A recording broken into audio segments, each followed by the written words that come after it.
Welcome, everyone. So great to see you here. This is our Friday night Resilient Community Workshop. So tonight we'll have Amiena as our presenter. And Amiena is not new to some of us. So before we get started, I'm going to introduce Amiena to everyone. Amiena is a passionate mother of two who has dedicated her time to community outreach. She obtained her diploma in social service from Centennial College. After taking some time to have a family, Amina decided to go back to school and is currently working towards her diploma in addictions recovery support for youth and families. Through education and life experience, Amina has gained knowledge not only about drugs, addiction, and mental health, but also about pharmacology, ethics, and the human stages of growth, which has been beneficial when working with diverse communities through the volunteer work she does. She also speaks both English and French, which has been a huge asset to her in the field. Having experienced mental health and addiction issues personally and through friends and family, she has a great understanding of how it can affect someone's life. Her goal is to make a difference, no matter how big or small. It's a great pleasure that we're going to have Amina tonight help us to look at dealing with trauma. So, welcome, Amina. Hi, everyone. Good evening. Thank you so much for being here and taking the time out of your schedule to come and be with us tonight. I really, really appreciate it. So, welcome everyone. All the new names, I guess, will go by, and the ones that came back. So, we definitely appreciate it. Thank you so much. Um, so, we're gonna get started. Today, we are going to be talking about dealing with trauma. Okay, so I just want to ask you guys, I'm going to start off with everyone just asking what does trauma mean to you? What does the word trauma mean to you? And please feel free to share.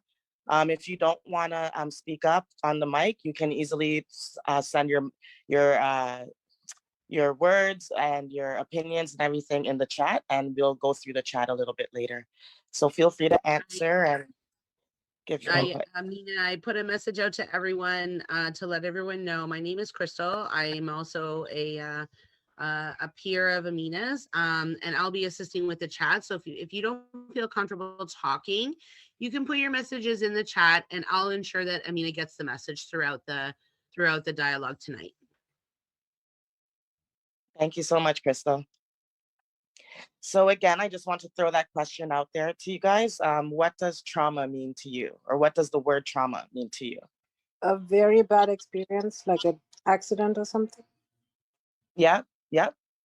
For me, And I would say mhm. fear. I would say fear for myself, like just fear of something happening from something that I might have issues dealing with, kind of thing. Okay, like a perceived fear, upcoming Yes. fear. Yes. Okay, okay, that's a good So, one. so sorry if there's background noise, but I know that trauma, it has like psychological and emotional responses to like an event or some like an experience, or it could be an event that is very stressful or disturbing, and it has affected you psychologically or emotionally. Yes, yeah, Mhm. that's actually pretty right, pretty close to the answer. So, moving on, I'm gonna And give you. I have Sorry, go one ahead. more for you. Sure. In the chat, Kat mentions that it's a lasting negative experience. Yes, it usually is long lasting. It can be short term, but it can definitely have a long lasting effect on you. Definitely. Thank you so much, Kat.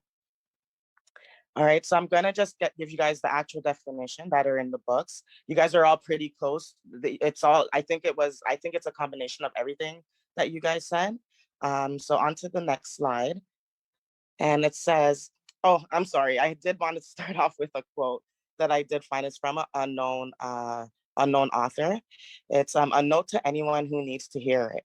We don't get over it. or move on from our trauma. We are forced to make space for it. We carry it, we learn to live with it, and sometimes we thrive in spite of it. So I like that. I like that quote. Just because I find it so true. Trauma, it happens. It's not going anywhere. It's something that we experience, and it's always gonna be there. So to me, the best thing is to accept it, acknowledge it, and make space for it in your life, and mentally, physically make space for it, so that you can move on. You can carry on with life, and have a healthy life, and not let it affect you long term or even short term. So back to the what does trauma mean to you? So the definition of trauma is defined as an emotional response to a terrible event that has happened or has been experienced by someone. So I believe it was Janie that said psychological. So emotional, it's an emotional response to something terrible that has occurred. There are three types of trauma. They break it down. There's acute trauma, and that's resulting from one single event, a single incident. So, like the first person mentioned, like an accident, right? That's a one-time thing. I mean, the chances of having another accident are always there, but it's pretty slim. And then there is chronic trauma, which is repeated, prolonged trauma. So something like domestic abuse in the home or in a relationship. So that's trauma that's doing harm, and it's a continued thing. It's a regular thing. It's chronic, and it happens over a long period of time. And then we have complex trauma, which is exposure to multiple traumatic events. So that can be like maybe experiencing war in a country. You're seeing a lot of death. You're seeing a lot of poverty. Maybe you're seeing, it's just constant. It's a mix of different traumatic events that are happening, and also for a prolonged time. Okay. Moving on. Um, so here are a few causes of trauma. So this may include rape, domestic violence, natural disasters, severe illness or injury, witnessing an act of violence, intergenerational trauma, or childhood trauma. So I just wanted to ask you guys, what else is out there that you guys would consider a source of trauma? COVID. Yeah. Yes, that's a huge COVID. one. That's a huge one, James. You're absolutely right. I feel like we're all suffering. We're all going through trauma. If we're not going through it now, we're definitely going to feel that traumatic aspect of it in the future. COVID is a huge one, and it's worldwide, and it doesn't look like it's going anywhere. So that's definitely a good one. Thanks so much, James. No worries. I was gonna say racism, discrimination, and oppression. Yes, yes, you might not even consider those things, look at it as trauma, but the effect that it has on somebody um, can be very traumatic, very much so. Thank you. That was a good one, or a good couple, actually.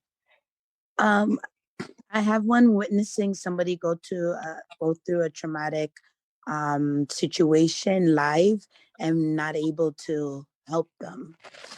Yeah, so you experience, it might not be happening directly to you, but just witnessing or being around somebody that is going through something can definitely take a toll on you as a friend, as a family member, as a partner. Absolutely, that's a good one. I didn't even think about that. You're absolutely right. And in this part here, I wanted to just talk a little bit on intergenerational trauma. Um, with that, I wanted to talk about it like first of all, what do you guys think that is, the intergenerational trauma? It goes down, like it's passed down from generation through family kind of thing. Trauma Yes, that affects everybody, not just the single person. yes, it goes down through multiple generations, multiple people, definitely.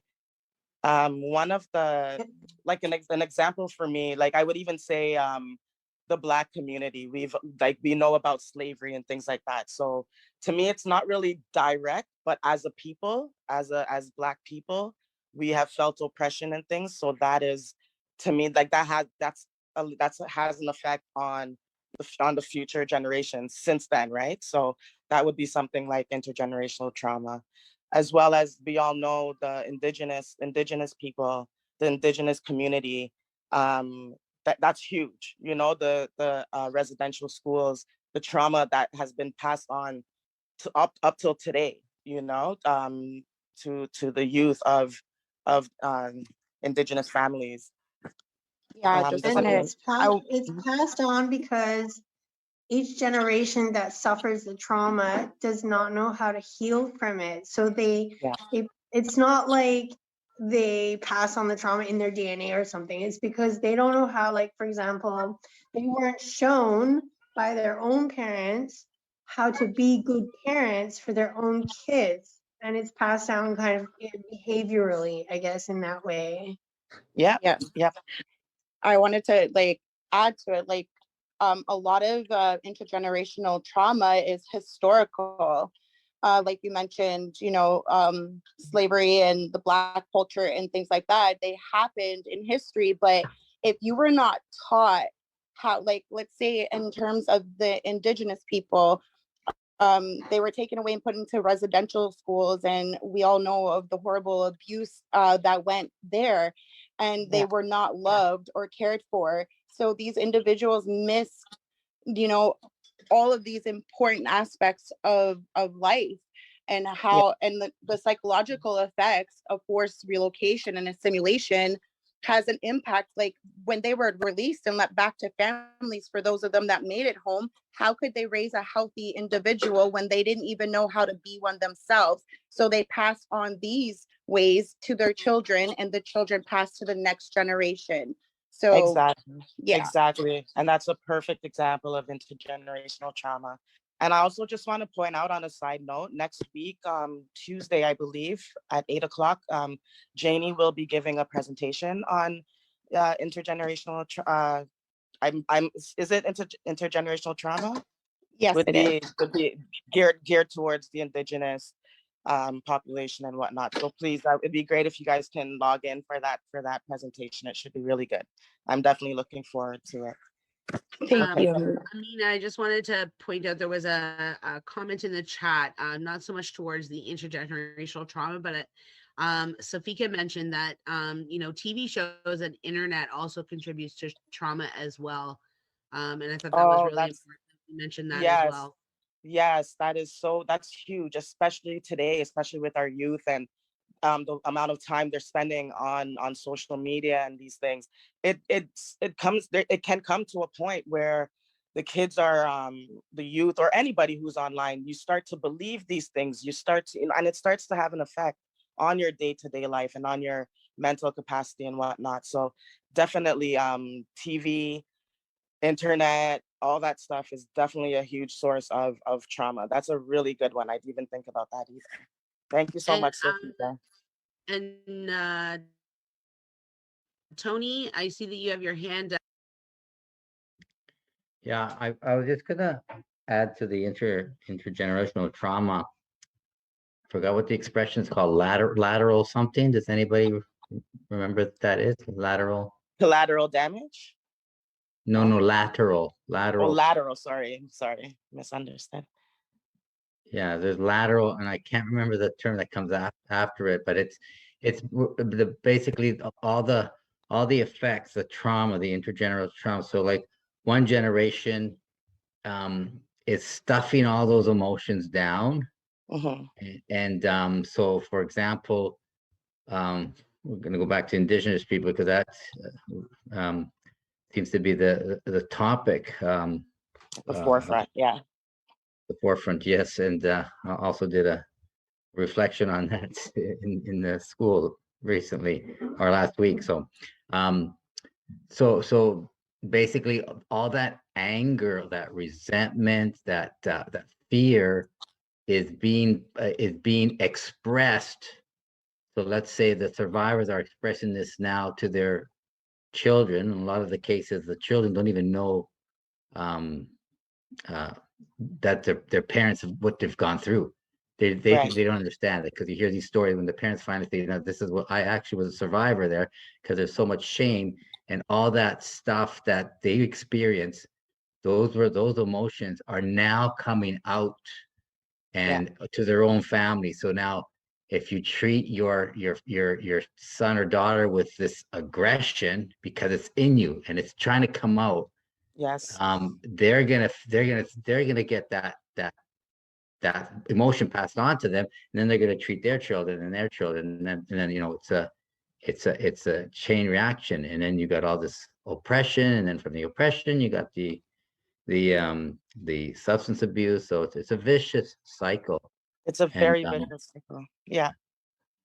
so Yeah, it's learned, and that's all they know, and that's all they teach. Yeah. And that's why I'm talking about it and healing. Like now we're seeing the voices being heard, things are being done right now to they want to stop that cycle. They want to stop that vicious cycle. It's no longer don't be ashamed any longer, speak up. And I think that's a huge part of change and healing. Having a voice is so important. And I'm so grateful, that um everybody is the voices are being heard now. The voices are being raised and the voices are being heard. So I think it's the beginning of healing to some degree. Thank you so we much. had, We yeah, I have was just gonna say, Rochelle. we had a survivor talk to us last week. She was 77 years old, and Wow. that's what she said. She said the healing starts by letting it come out, by sharing it. And I watched one video of this other lady who was even struggling in the video. It's on YouTube. And she was even struggling in the video to say what happened to one of her friends, who was this older girl who took her under her wing, and she called her little sister, said, "You're gonna be my little sister." So Yeah. she had made that connection, and she witnessed this girl being killed. Oh, Um, and and even in the video, she couldn't say it. She was saying, "I don't really know what happened to her," but then she actually said it. She goes, "It's taken me a long time to say what happened." Like, yeah. they can't find the words. There's just so much pain for them to admit what they've actually saw. So Yeah. that trauma. So, but she says, she said, like, my healing is being able to say what happened, What because you happened? can't keep it down, because it's gonna come out. It's energy. It's gotta come out. So that's a very important point when you're trying to deal with the trauma, is that it's got to come out, but it's got to come out, very carefully and guided by, counselors and Yeah, therapists. it's just to be given a voice and to be acknowledged. But in my presentation next week, we can dive deep into this topic because it's very relevant, prevalent, and it has a lot needs to be said. Yeah. Yeah. I Absolutely. know we could talk about it all night if we wanted. There's so much to be said. You're right. Thank you, Absolutely. Tony. Amina, we have Rochelle with her hand up, and then Kat after that. If we Sure. Sure. Rochelle, go ahead, please. Tony pretty much covered. I was so happy that he brought up oppressed people suppressing their emotions, and the fact that the true way of healing and getting over it and getting through it is talking about it. You know what I mean? Letting Yeah. it be known, like, this is what's happening. This is what I seen. This is what I heard stories of. Because now we're seeing everything so visually, and now we can put the puzzle together properly, because oppressed people are now not suppressing how they feel. And I like that he also brought up that the young generation, especially young generation of people that of color, as you can see, violence seems to want to trickle down on us because of the fact of these young people do not know they are the bloodline of their ancestors and they were warriors, and they have this energy and all this emotions and things they want to say, and They don't know how to articulate probably in a way where they're not going to be judged. It's just so big. So I was glad that he brought up that now people are being very vocal and putting that anger and aggression either in poetry, music, art, success in different levels. You know what I mean? Yeah, even advocating. Yeah. Yeah. So it's just like it's good to see that other people from different, as I can see he's, you know what I mean? He's experienced. He looks like a wise man. And I can see that he can see how generations have, you know, how transitions have been changed and how people are doing it in different ways. And what's really the problem here is that people don't have proper guidance when they need to express things that they were traumatized in or seeing, because now that we have social media, we can now trickle down to 100, 200, 300 years. So when people are seeing things that happen to people like the children in the school that we're now hearing about, the Native community, knowing that wasn't so long ago. So that is a trigger. So just imagine children hearing about what happened hundreds and thousands of years ago to a certain people that look like you. And then you're wondering, wow, it's still happening now. That's a trigger. That's trauma. So it's like we're forever living trauma. So yeah, he brought up some dope points and I wanted to comment. Thank you so much. Thank you. And Kat? I just wanted to say that something that we might all be able to relate to, just because maybe, you know, we don't all grew up in like a culture that is targeted, I guess. But I think it doesn't always have to be so political. Certain things like self-esteem or being self-conscious about, say, your body image, that's something that I find really difficult, especially raising two girls. Something that I find difficult to get over and you know, try not to instill those same types of fears in my girls when I'm raising them. So I think, you know, for lack of better word, I guess it would be like bullying. Yeah. You know, like going through and growing up and being self-conscious about body image.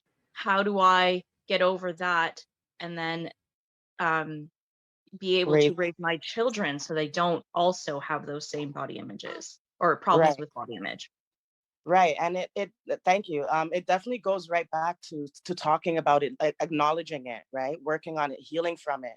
If you don't acknowledge it, you're gonna even unconsciously raise your children like that, you know, and you'll pass it down without even knowing, you know. And you're right, it doesn't always have to be so political. It's like sometimes it's the little things, just growing up, body shaming or just low self-esteem, you know, all those things. If it's not dealt with, it can long term, it will become a trauma and you may pass it down, you know, without even knowing it, right? So thank you for that. You're absolutely right. Okay, so I have a question here for everybody. Does anybody want to share? Again, feel free. This is a safe space. We are recording, however, it's up to you, whatever you want to share. And if you don't feel like speaking, you can type in the chat. So have you ever experienced a trauma? For me, I can give an example. Having my children, it was bad experiences, like just getting preeclampsia, and it was just a very you know, it was a very high risk kind of situation, and it ended up lasting for about 2 weeks after giving birth, right? So for me, that was very traumatic, and I almost passed away, and it was very traumatic. So what I did was I decided to tie my tubes. I have a boy and a girl, so I'm very content in that sense. And that's what the trauma did to me. It made me not want to go through that and put myself at risk again in the future. So that's a choice that I made through dealing with my trauma. And I'm not saying that's the choice for everybody, but it was the perfect choice for me. So that's how trauma affected me, and that's how I handled it. And I'm content with my decision as well. I have a comment in the chat for you. Sure. Coming from Jessica, it says, The trauma I experienced was when I was young. I don't remember, but it manifests in certain negative coping mechanisms throughout my life that until recently I wasn't aware of why I did them. Okay. Okay, so yes, like childhood trauma, definitely, again, if it's not dealt with, it will definitely, sorry? Oh, sorry, I thought someone was trying to speak. Sorry about that. Yeah, not dealing with childhood trauma will also manifest itself in ways as you grow, as a teenager, as an adult, as a parent. It will definitely manifest itself. Um, so it's very important. A child who experiences trauma, any type of trauma, needs the help. And because they're children, they don't necessarily know which avenue or know where the resources are. So that's where parenting or teachers, guidance counselors, family members, it's so important that we recognize it for them and help them, as children, Yes, right? I can share it as well. You're so Sure. right, Amina. It's so for me specifically, I've dealt with intergenerational trauma. On my dad is Indigenous and he's a residential school survivor. And if I could tell you the stories of the things that he had been through, it's just horrific. Mhm. And I didn't know this until my 20s, but I grew up in a very hostile, negative home environment where there was physical abuse, sexual abuse, emotional abuse, any abuse, you name it. And now that things have come to light, and when I did learn of my dad's experience in the residential school, it kind of gave me an understanding as to why what happened to me did. Right. And Mm. it just helps, to understand. And then when you're like, how could I expect my dad to have been a good dad to me when he knew nothing of this. He lives with his traumas until today. And until this movement started, it was never even talked about. There's still people who don't talk about it. So Yep. for me personally, I feel like it's just given me a strength and a voice to advocate. And it's led me to this course and to be a counselor and to be a part of Healing Connections. Right. So yeah. And going through all that plays with your self-esteem. Oh, for sure. Yep. You name it. And it's amazing when you discover, you're like, okay, that's a trauma. This Right. is a trauma. And this is why I do what I do, like Jess Yep. had said. It's crazy to see the connections. Yeah. No, it definitely, Generational for sure. Yeah, the definitely. feeling of recognizing what it is and identifying what it is, I think is the first step, to healing and moving forward. And so definitely it's so important. So important. Thank you so much for sharing. We have a couple of people with hands up. Tony, if you want to share first, and then James. That piece. Yeah. No So, worries. It's all right. so the other thing I was going to say, the question of has anybody experienced trauma? I would ask, has anybody not experienced trauma? Because I've learned, because I hear these stories about people that have experienced trauma, and there's a guy named some of you may know him, Brussel Vanderkok, Dr. Brussel Vanderkok. And he says there's a trauma, there's big T trauma and little T trauma, and both of them are traumatic events. And I used to always say, like, I had a pretty good childhood, like I didn't experience trauma. And then I started learning more about, what trauma is. It's trauma. It's not always what happens to you. It's also what doesn't happen to you, and that it can be a buildup over the years, especially when you're young. What we think is, oh, no big deal, it could be a traumatic event for a child. And I personally believe that it's very difficult to find someone who hasn't experienced trauma. Yeah. But then, and not to disrespect people who have really have severe cases of trauma, because they might say, well, that's, that's not trauma, but there is trauma. I can attest to that. Like when I start to think back of all the things that happened or didn't happen, and just brushing them off, and then in retrospect, I'm thinking there's a lot of traumatic events that I have experienced over the course of my childhood, which now I'm recognizing today why certain behaviors come out were based on what happened back then, Yeah. which because even out of ignorance, because back then it wasn't a big deal. Back then, like saying back then because of my age, back then, it wasn't a big deal to grab your child and take off the belt and give them a good whooping, right? Exactly. So to a child who's just trying to be a child, just like what am I doing? Like, is that how you express love? So some parents will express love by using physical abuse, right? And that's what we were talking about before. It's a learned behavior. Right. Hey, Right. No, James. you're absolutely right. And then James. Yeah, I was just gonna say that that is a very good point, Tony. I personally have gone through a lot of traumatic events in my life, so there is one that really stands out for me, and it's from when my childhood best friend had actually got killed, and I went to his funeral and I seen the way that he was in that state, and it actually took me a really long time to snap out of it. It put me back in a serious traumatic state. I can't remember how long it took, but I remember it just felt like an eternity, and I was like, okay, well, I guess over time things get easier to cope with, but it does not. You do not forget it. It's just the way that it is, right?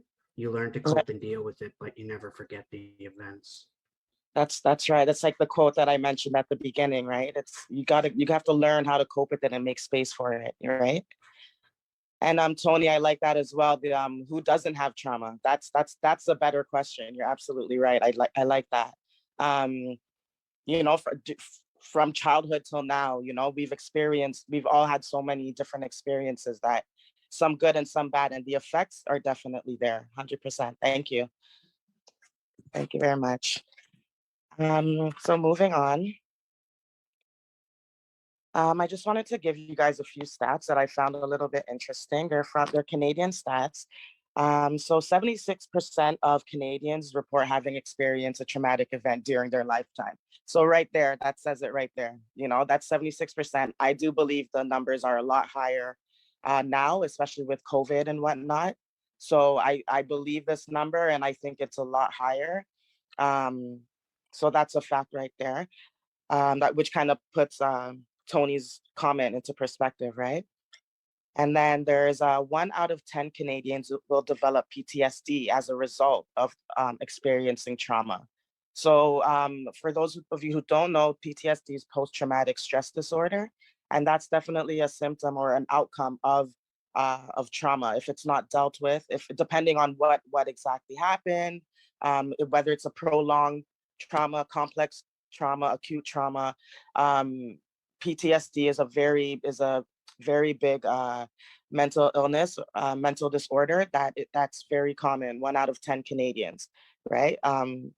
So yeah, that's something that's very common that comes from trauma.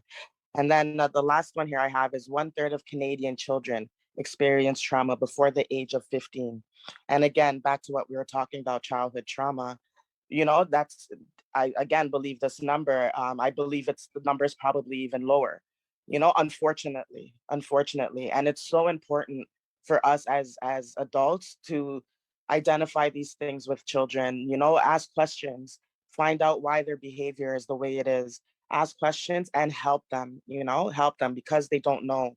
Not that they don't know any better. They'll know something is wrong, but they just don't know how to reach out. They don't know how to ask for help or where to get help. So it's really important for for us as adults to help children who have gone through, who have experienced trauma as well. Can I just comment on that? Sure.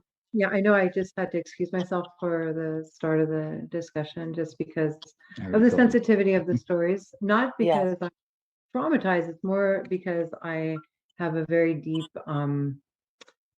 feeling sense for those who have been, because of my own trauma. So I connect pretty deeply, empathetically to that. And sometimes I just came out of a yin yoga class, so my whole psyche and emotional state is wide open. And usually it's time for me to have nurturing and quiet and self-care. And so it was just a little bit more than I wanted to digest in the moment. So I no apologize problem. for that, but I do No, that's respect okay. the topic.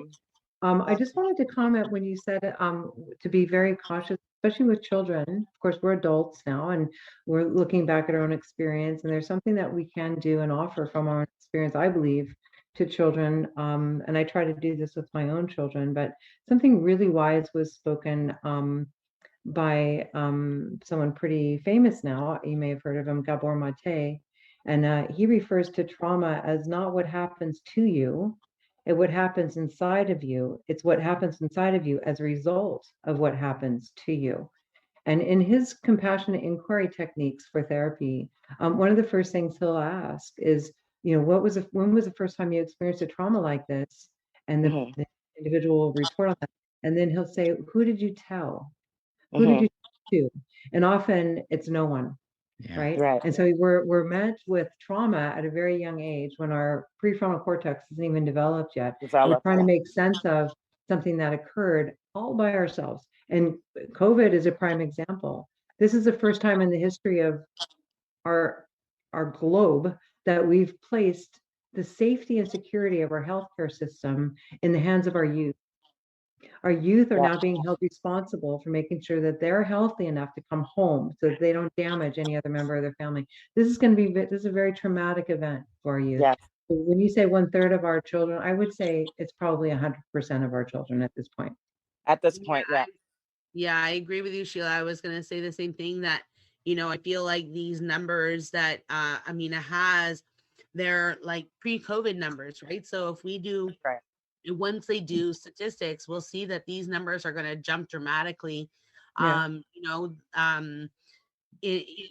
With what we're going through with COVID, I mean, we're experiencing so many different types of, trauma just with COVID alone, the trauma of not being able to see your loved ones, of, being sick, and, having loved ones that die from this vile disease. So there's a ton of trauma that's going on surrounding COVID. So you're absolutely right in the sense that I feel like, those statistics are going to jump in when we do actually come out with them. Yeah, our kids are internalizing a lot that we don't even realize. My 15-year-old, I caught him self-testing, secretly, because he was so afraid of what he was bringing in the home. And when I asked him, when I saw what he was doing, I said, what are these for? Oh, I'm self-testing. And I said, why? Well, because if I have COVID, I don't want to bring it to you. And, because he's been told that the older adults, his parent, I'm old to him, it can be affected by his the result of him not being healthy. And so my first reaction, because I didn't hear the trauma, right? Because it just looked like a 15-year-old doing something, because he was. I said to him, you know what, you're wasting this product. You don't need to be. I treated it like a waste comment. I said, you know what, you don't need to do this. This is wasteful. Let's use it if we need it. Instead, but then a few days later, I spoke to an educator, and I was like, oh my goodness, he's taking on responsibility. So I went back to him and I said, hey, honey, I said, let's talk about that. Like, you are not responsible for my health. Let me tell you right now, you're 15, you're not even 15 years old yet. This is something that should not be on your heart. Right? Exactly. That's actually a good point. I was just going to say, so do you notice when you were talking there, and it was the same thing because I was listening to you talk? So it's not just with children, it's also with adults. It's that fact of them feeling ashamed of coming forward and talking. Is that not talking or bringing up what's on their mind or whatever may be plaguing them because of that fear of what could happen, the what if factor kind of thing. And that's what it is, like this whole COVID thing. It's so much uncertainty, right? the uncertainty is like, it's leaving people traumatized and just worried constantly, and feeling like that for a prolonged time. The effects are good. It's scary. Just like you, I'm so worried about the kids growing up now in this crazy time. They shouldn't have to worry about half the things that they're worrying about now. Yeah, we need to equip for treatment. We're going to need a lot of treatment. A lot of treatment. Look at our babies. Our babies are dependent. Babies are dependent on facial expressions. Like they're very dependent on facial expressions, and they're being born, and you see babies walking around with little masks on, or they're actually looking at all these adults, all these eyes, all these eyes, and they're missing the whole facial expression. Even they're going to be smile. affected by that. That's going to cause an effect. We don't know the repercussions until 20 years down the road. Exactly. Yeah, and this worrying and unnecessary anxiety that's being built up is going to definitely weaken our immune systems, because if it's constantly on the mind, commercials, you can't go anywhere without seeing some form of this notification that, hey, beware, beware, beware. Eventually you're going to be terrified to even do anything. So, and that's definitely going to make you weak. In my opinion, the fear from COVID is more disastrous than the actual virus. COVID. That's right. Yes. That's right. Yeah, I agree. And here, that brings us to our next slide. How does trauma affect you? So there's the short term and the long term. So short term effects are shock, denial, and disbelief, confusion or difficulty concentrating, anger and irritability, lack of sleep or appetite. So that's right there. You're affecting your physical and your mental. And those are all short term. Long term effects of trauma. Again, like mentioned before, there's PTSD, there's mood swings, anxiety or anger, guilt or self-blaming, withdrawal from others, feelings of sadness or hopelessness. And these are all things that people are experiencing right now with COVID. So just like we were saying, we're not going to know the effects until 20 years down the road. So it's pretty scary. Just the toll that it will take on the body, the mind, the body, and the soul, I believe. Amiena, I just wanted to say, every time we even mention the word, even the new one that is out here, every time we mention it, it gives it power and life. Power. And I just find if we try our hardest to not, I'm not saying be oblivious, but it's all in, we just have to control the mind. We have to really pay attention to how we think, our thinking process, and the way we look at things and stuff, because it's really a mental thing right now. It's really that deep. And so just hearing that Tony's wife did yoga and she just came out of a session and everything, going into deep meditations is where we can find our answers and our stillness. And that's one thing I feel like we all should just try to master as much as we can, is just being in that stillness, just to feel some form of grounding and control, self-control, you know what I mean? So we don't feel like we losing everything. We just need to have something. And the only thing I feel like we all really have is the way we look at situations, you know what I mean? And just try our hardest to think logical, even though it seems very unlogical. But yeah. It's Sheila, for the record. It's Sheila. I know that I didn't change the name. And you're invited to join me on yoga online anytime. Friday nights at 7. Wonderful. Thank you. Thank you. All of you, open invitation, Friday night at 7. That's awesome. Thank you. All right. So I'm just going to keep it moving. So ways to cope, right? There's always ways to cope. There's CBT, that's cognitive behavioral therapy, which is a type of psychosocial intervention that aims to reduce symptoms of various mental illnesses, kind of like depression and anxiety. So that's CBT. That's talk therapy, usually with a therapist or a psychotherapist or whatnot. There's exposure therapy, And that's a technique they use within therapy to help treat like anxiety disorders.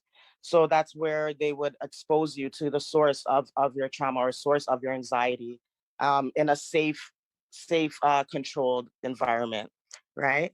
And then there's brain spotting therapy, which allows clients to work through their subconscious and do a lot of visualizing, visualizing and exposing themselves and exploring what the cause of the trauma is, what the cause is of the anxiety or depression, and then kind of find their own solutions with some help from a therapist, of course. There's also EMDR, that's eye movement desensitization reprocessing.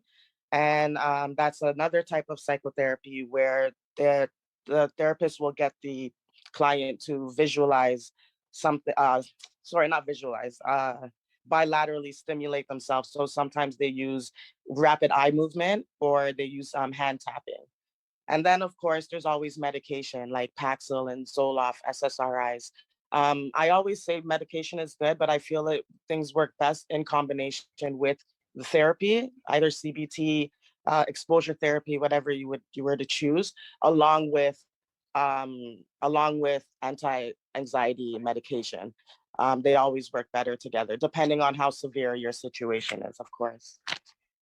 And we put the question out there in the chat, Amiena, the same question. So what other kinds of things other than the stuff that you've already mentioned, that what can we do to, cope with the trauma that's in our lives? And Sheila gave us a great one in yoga. Janie mentioned journaling, self-care, talk therapy was mentioned. Safika mentioned talk therapy, which are all great ways. Exercising, art therapy. Angela said she does art therapy to help her deal with trauma in her life. And, having that someone to confide in, Yes. is so important, to be able to, kind of have that person to vent out to and, feel validated in your feelings. Laughter, joking around. I'm getting a whole bunch of them here right now. Yeah, Meditation, nature. music, Yeah. nature, sleep, dance, movement, mindfulness. Thank you so much, guys. These are all such great ideas. And that actually Winning. takes me on to my next slide. If we can move it over. So yeah, self-care. Self-care is so important, right? Be kind to yourself. Have a healthy diet, exercise, proper sleep, having fun, like do something for yourself, find a hobby. It's so good. Like you feel so good when you make time for yourself and make time to do something that you love, not your kids, not your spouse, something for yourself. And then positive self-talk, I was gonna, we always, sorry? I was gonna say, I love that one, that bottom one, positive self-talk, because how you talk to yourself is how you're gonna kind of project and stuff. I feel that one's very Exactly. essential. Exactly. And I used the slide, I used plants on the slide because I feel like we're like plants. If you water us, we'll grow. You may wither off, you may lose a leaf here and there, but you're the plant, the soil, the foundation is still there. And that's like our lives, we're still here, we exist, we're human beings, we're people. Self-care, loving yourself, taking care of your soil. That's taking care of your emotions, your insides, your trauma, anything. You take care of it so that you can bloom and be the biggest, healthiest plant. Grow into a tree if you want, and live, laugh, and love, right? So those are Yes. that's simple words. So simple words with huge meanings, right? Mhm. So important. And I wanted to say just one thing, like I wanted to stress that, like when we're talking about doing self-care and, all of these great ideas of coping, it can be even something just as simple as going in and having a long, quiet bath by yourself, or giving yourself a facial, ladies, every day. I'm sure in the room we have, the ladies in there that, wash their face every day with some sort of product. Take some joy and benefit in that. Actually feel yourself massaging your face and relaxing yourself for your day. That's a really simple, easy way self-caring for yourself and taking care of yourself and taking that time out for you. It doesn't have to be an hour, 2 hours. You can do 5 minutes in a day, something that's just going to fill your heart. Yeah, but sometimes it's the little things. It's the little things that'll make such a difference, right? Drinking water. Drink water. You'll feel it. You'll feel the difference, you know? So yeah, dress up and put on makeup, and yeah, all these are such great ideas, guys. Yeah, I I love that literally want to idea. make a list. You know, Yeah, especially right now in COVID, we're locked down, right? So you know, things that we used to do, like getting dressed up and going out for dinner and stuff like that, you can still do that. Do it in your home. You know, when you're having dinner with your family, make it a dressed affair. Tell them, go and get dolled up, get yourselves all dressed and lulled, and make it an evening. You don't have to do it every day. Maybe do it on a Friday or on a Sunday and say, okay, let's have dress up day on, for dinner. exactly. It's the little things for sure. I love that. It's a great idea. All right, so I just want to finish off with this Japanese saying, or sorry, Japanese practice. So there's something called golden healing, and again, I will try my hardest not to mess up this word, the name, but kintsugi is the Japanese art of repairing broken objects with gold, because the flaw reveals its history. Um, reveals its history. The resulting piece is considered more beautiful. Your healing is your story. Mend yourself with love. Okay, so I just love that, because to me, I love this bowl, this cup or this bowl that they have. To me, it looks so beautiful. It looks better than before, and it's healed with gold. We might go through traumas and heartbreaks and negative things in life, but it doesn't break you. You can heal yourself. You can use gold, which is therapy, anything, and heal yourself and make yourself whole again. It doesn't have to completely destroy you, right? So with that, I would love to thank everybody so much for joining and listening. And I will open up the floor. I just wanted to make a few mentions. I know this can be a very touchy subject. Like Sheila was saying, she had to get herself in the right mind space, right, to join. So it could be a very touchy subject to talk about. So I just, if anyone did feel any feelings were risen, you're just feeling like you need to talk, Healing Connections is a great resource for helping and for different type of services that they offer, and you can access all their services and all their services and programs through their website at www.healingconnectionshc.com. Okay, so with that, and please join us again next week. We have Tuesdays 8 to 9, and every other Friday with workshops and good discussion. So please, everyone, come back next week. We'll be looking forward to seeing all of you again. And I just want to open up the floor. Any opinions, anything guys would like to add on the topic of trauma? I think we have a few minutes left. So Nina, I just wanted to reach out and just say thank you so much for putting this together and, talking about this. It's such an important issue, especially like we said, going through COVID and what we're seeing in COVID and all the traumas. I think that it was a very important subject that needs to be addressed, especially during what we're going through right now. So thank you. Yeah, yeah, thank no you. problem. Thank you, Amina. Thank you. No problem. Yeah, Throughout And, this difficult and time. remember to reach out. You don't have to go through it alone. Reach out, okay, guys? Anybody, if you know anybody, reach out. Reach out to your neighbor, your family members. Reach out, ask for help, and just talk. Just talk about it. yeah. I Definitely. found this workshop very informative, like really useful. Even for people who, yeah, even for people. That's me. Even for people who themselves may just be like, well, I haven't really experienced trauma in my life, or for people who are with or supporting someone who has had trauma in their life. Like, for example, in my case, like I am kind of a support person for my partner who has experienced a lot of trauma in his life. And before this informative workshop, I, as the supporter person in the relationship, I didn't really know how to deal with it, right? Like, how do you deal with supporting someone else's trauma, like someone else when they're,